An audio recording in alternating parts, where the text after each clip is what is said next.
What's up, guys? I know I've already done 2 videos for the completely katana group today, but I wanted to just give my final thoughts after actually doing some, cutting with the tsunami.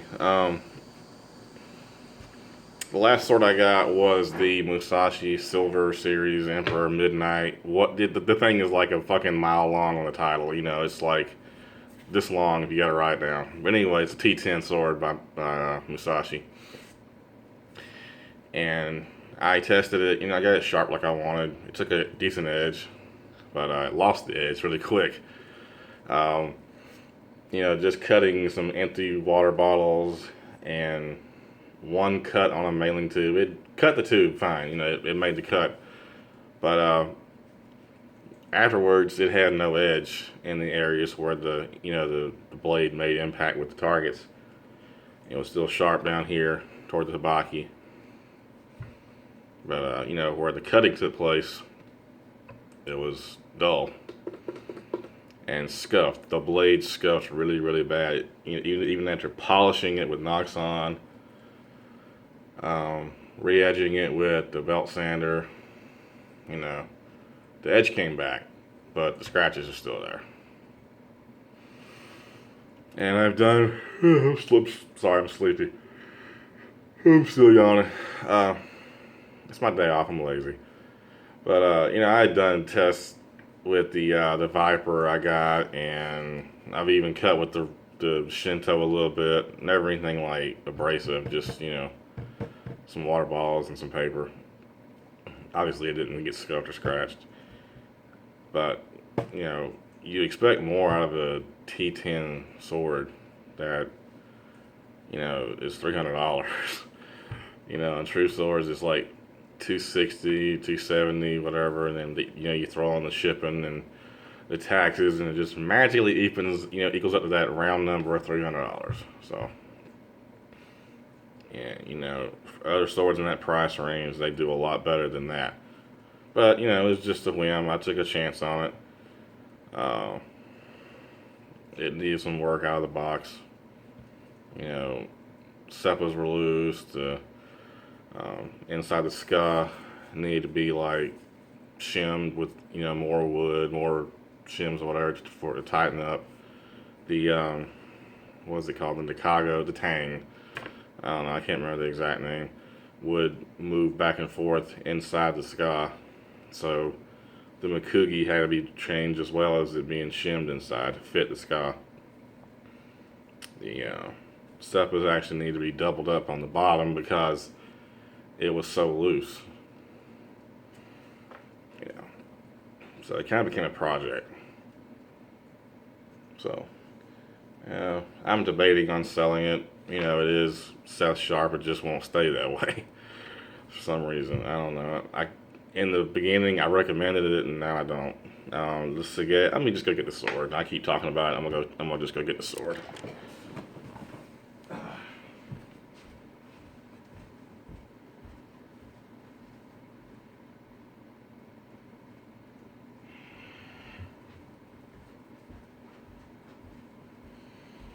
Alright, here it is. The Sageo is the typical Musashi cheap shoestringy cotton type material, whereas this hsts, it has your usual high quality cotton, synthetic fiber type deal. Anyway, it's more high quality.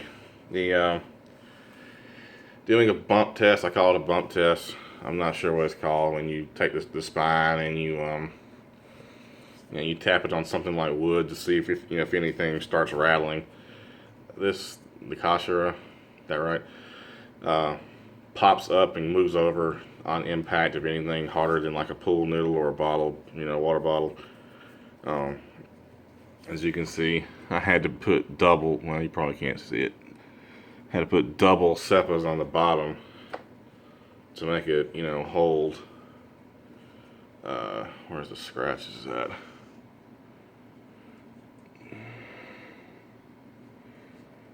Yeah, I'm not gonna bounce it on my finger like that. I'm not crazy or stupid. It's not showing up on my camera. It never does. The lighting in here sucks. but there's scuffing. Um, it's not as bad as it was because I did use some metal polish to try and get some of them off. Some of them came off, some of them didn't. Yeah, that's okay, I guess. But the point is, the sword and the Suba is still loose even after shimming and doubling the seppa on the bottom. Still loose. I mean, the handle's really good. You know, it's got a nice, pretty shoji hamon. I may keep it, I may sell it, I don't know. I need to oil it again or something. Looks like it's got something on it. The ray skin had some, looks like it was just stretching from the pins moving back and forth because it wasn't tied in the sky. See there where it's been moving around. But you know, same price once you get all said and done as an hsts. But the quality, I mean, let's just look at the saya, okay? You know, whereas the Musashi has the plain black piano finish, nothing separate on the bottom, it's all one piece. Shoestring Sageo, you know, plain black lacquer cheapo saya. You know, it fits the blade really well. It's hard to get it out. It's not gonna, you know, fall out or anything. I have no fear of that. But just look at the difference. This is the hsts. You know, I can't remember what this is called. I don't know, whatever it is. Anyway, it's separate from the side. Obviously, it's a metal piece. The side is lacquered with a sparkle finish. You know, high quality Sageo. Holds the sword well. There's no movement onto the sword itself. It's balanced really weird because you can't balance it on your finger because the blade will turn up like this. You know, if you're trying to find the point of balance. I've never seen one do that before, which is interesting. But if I had to say, it'd probably be somewhere in there. That's about, you know, probably about 4 or 5 inches from the. Okay, there we go. But you can look right there, somewhere abouts. I don't have a tape measure. You know, draw your own conclusion. Start down here. You know, this doesn't move. I've done the bump test. Nothing's come loose from the bump test or cutting targets, which is full water bottles, empty water bottles. Paper test, you know, just swinging it to here, the tachikaze. Nothing is loosened up. Everything's still tight. The Ito's high quality. Not like this shoestringy junk over here. The Suba is really iron. It passed the magnet test. Everything here passed the magnet test. Of course, the blade passed the magnet test. Why wouldn't it? I don't know why I even said that. I'm in a silly mood. Everything's, you know, high quality.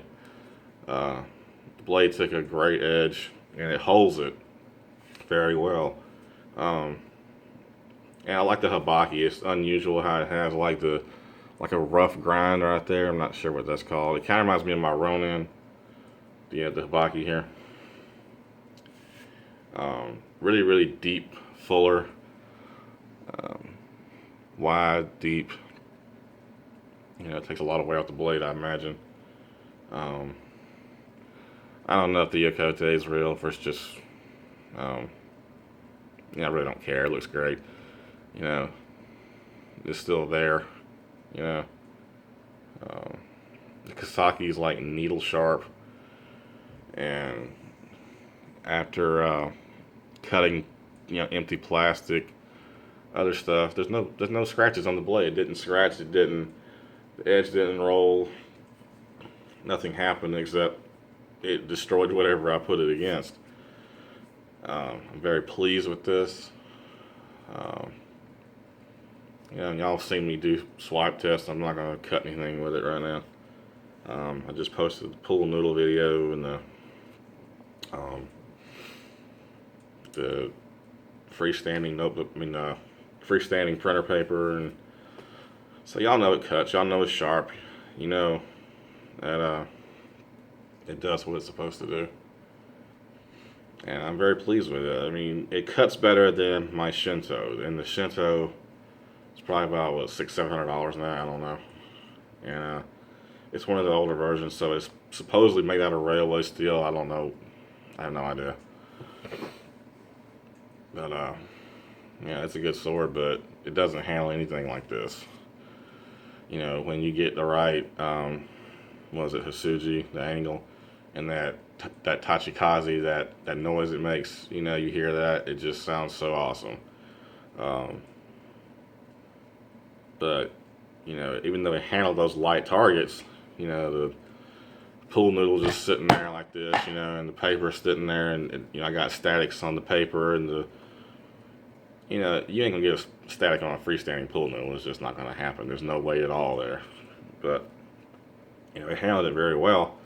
But you gotta figure this is a heavy cutter. It's meant for bamboo,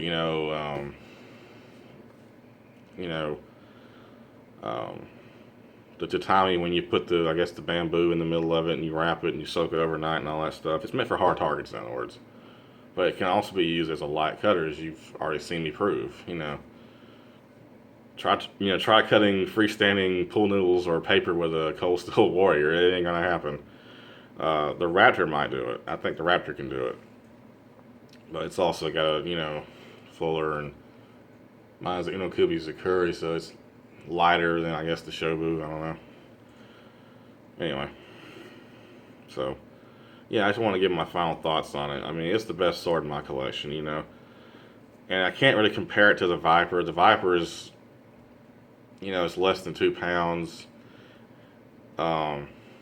It's meant for something totally different. You know, it's meant for like tricks and stuff. You know, I have tried to cut hard targets with it. You know, it didn't damage the blade, but it didn't make it through. You know, I tried cutting a cat litter jug with it, you know, filled with water. It didn't break the sword, but it didn't cut through the target either, because there's just not enough weight on the blade. And I was having a pretty bad day that day anyway, so we'll get to that later. Maybe one day. But yeah, guys, I mean, you know, everyone's curious about these swords made by Ricky or sold by Ricky, whatever. They're great swords, you know. They are worth what he asked for them. You know, believe the hype on these things. Yeah, it handles great. Like, you know, just when you're swinging it, there's no, like, you can't get it to stop or do what you want it to do. You know, it's gonna do what you want it to do. It's made out of 1960 spring steel, through hardened, so it's extremely strong. You know, Ricky called it low budget, you know, low quality. I disagree. You know, no disrespect to Ricky, but this is a great sword. It's an amazing piece. I can only, you know, assume he's just comparing it to his other his higher end ones, which, you know, maybe one day I'll be able to afford one of them and find one of them. But right now, I'm happy. This is an amazing blade. I can't say enough about it. You know, if you got the money and you can get in touch with John, Pope, or Ricky, get one. You won't regret it. Ricky will reprofile them for $150. I'm not sure what he does. They say he uses water stones, you know. I did mine on a belt sander, you know, to get that razor hair popping edge that I got on it now. So, you know, it's whatever you want to do. But, you know, 5 out of 5 stars on this. It's really amazing. One last look before I say goodnight.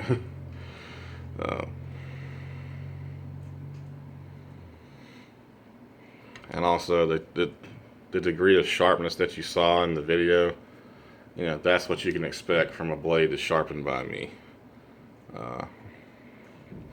Once again, if you want your blade sharpened by me, get with me or Josh from Cottontail Customs.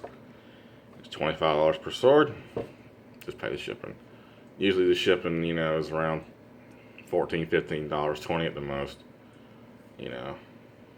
And I'll do it the very day I get it. Unless I'm working, you know, then it may be the next day. I'm off Tuesday through Thursday every week, so you have to sort it out somewhere, and then I'll have it done and sent back off. You know, you'll get it back in a few days. So, thanks for watching. Hope you guys enjoyed this. Can't go wrong with an hsts. So, you guys have a great day. Like Ken says, I'm very busy. Y'all take care.